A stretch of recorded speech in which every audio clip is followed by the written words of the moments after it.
Short dress এখন কে না পরে? মানুষ বাংলাদেশে পাচ্ছে না দেখে বিদেশ চলে যাচ্ছে, বিদেশ গিয়ে একদম মনে করেন যে কি বলবো, এটা মুখে বলতেও লজ্জা লাগে। যেহেতু আমাকে এভাবে উৎসাহিত করছে, তো অবভিয়াসলি আমি এখানে ভালো কিছু না করতে পারলে আমি চলে যাবো। আর ভালো কিছু করতে পারছি, ভালো ভালো কাজ করছি, মাসে 5টা কাজ করি, ভালো ভালো দেখে করি, ভালো গান দেখে করি। তো মাসে 5টা কাজের ভিতরে এই একটা কাজও আমার ছিল, যে গানটা শুনে আমি প্রেমে পড়ে গিয়েছিলাম, যার কারণে হচ্ছে এই সংটা আমি করেছি।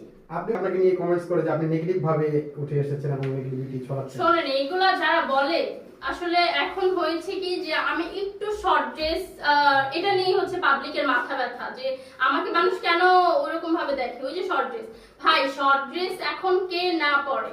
মানুষ বাংলাদেশে পাচ্ছে না দেখে বিদেশ চলে যাচ্ছে, বিদেশ গিয়ে একদম মনে করেন যে কি বলবো, এটা মুখে বলতেও লজ্জা লাগে।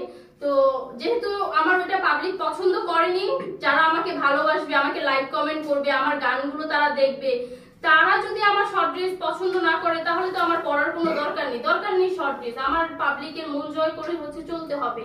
তো ভাই, আমার কাছে মনে হয় এক নায়িকা হতে গেলে বা একটা মডেলের সব ধরনের ড্রেসই পরতে হবে। কেউ দয়া করে আমাকে ভুল বুঝবেন না, কারণ আমাদের ক্যারেক্টারের ক্ষেত্রে যখন আমাদেরকে যেটা পড়তে বলা হয় তখন সেটা পড়তে হয় আমাদের। আমরা মডেল তো আমাদের পড়তে হয়।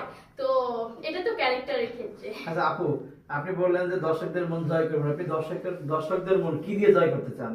আমি ভালো ভালো কাজ দিয়ে জয় করতে চাই। আর আমি আশা করছি যে এরকম কাজ করলে আমি সিনেমাও করতে পারবো। আর সিনেমা তো ওরকম অনেকেই বলে যে সিনেমা হারিয়ে গেছে, আর ভাই হারায়নি। আপনারা চেষ্টা করুন, ভালো ভালো নতুন নতুন মুখ দিয়ে চেষ্টা করুন। বা থাকে না যে ও হচ্ছে সুপারস্টারের পিছনে কেন দৌড়াতে হবে? আরেকটা সুপারস্টার তৈরি করুন। আপনারা চাইলেই তো সুপারস্টার তৈরি করতে পারেন।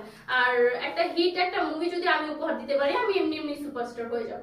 তো আমার মুভি করার ইচ্ছা আছে, যার জন্য হচ্ছে আমি মানুষকে ভালো ভালো কাজ দিয়ে মানুষের মন জয় করতে পারবো।